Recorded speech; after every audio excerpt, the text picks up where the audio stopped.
இன்றே சப்ஸ்கிரைப் செய்து உங்கள் ஃபேவரட் ஷோகளை காணுங்கள். டேய், உனக்கு என்ன பைத்தியமா? அவ தான் உன்னை மதிக்கவே மாட்டேங்கிறாள. உன் பிசினஸ் எல்லாத்தையும் விட்டுட்டு வந்து இங்க டைம் வேஸ்ட் பண்ணிட்டு இருக்காதடா. நீ கிளம்பு. சகல சொல்றதான் கரெக்ட் மிஸ்டர் பெங்களூர். அந்த துர்கா அவங்க அம்மா மாதிரி கல் மனசு. நீ இப்படியே பண்ணிட்டு இருந்தா காதல் வராது, கல்லு வேணா 2 வரும். ஒழுங்கு மரியாதையா பெங்களூர் போய் வேலை வெட்டியப்பார், அதான் சரி. இல்ல, நீங்க எல்லாரும் என்ன தப்பா புரிஞ்சுக்கிட்டு இருக்கீங்க.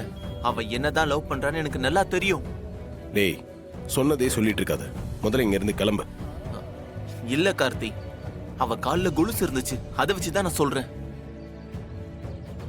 ஏப்பா பெங்களூரு, பொண்ணுன்னு இருந்தா கால் இருக்கிறது தான், கால் இருந்தா கொலுசு இருக்கிறது தான்.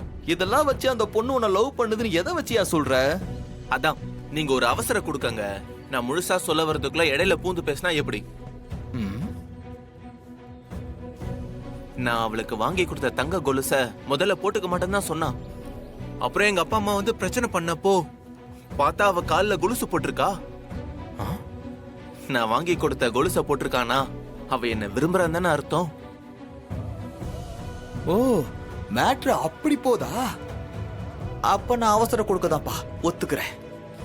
இப்ப சொல்லு கார்த்தி, அவ என்ன விரும்புறான்னு தெரிஞ்ச பிறகு நான் எப்படி இந்த ஊரை விட்டு போக முடியும்? என்ன நடந்தாலும் பரவாயில்ல, நான் இந்த ஊரை விட்டு போக மாட்டேன். போனா துர்காவோட தான் போவேன். டேய்,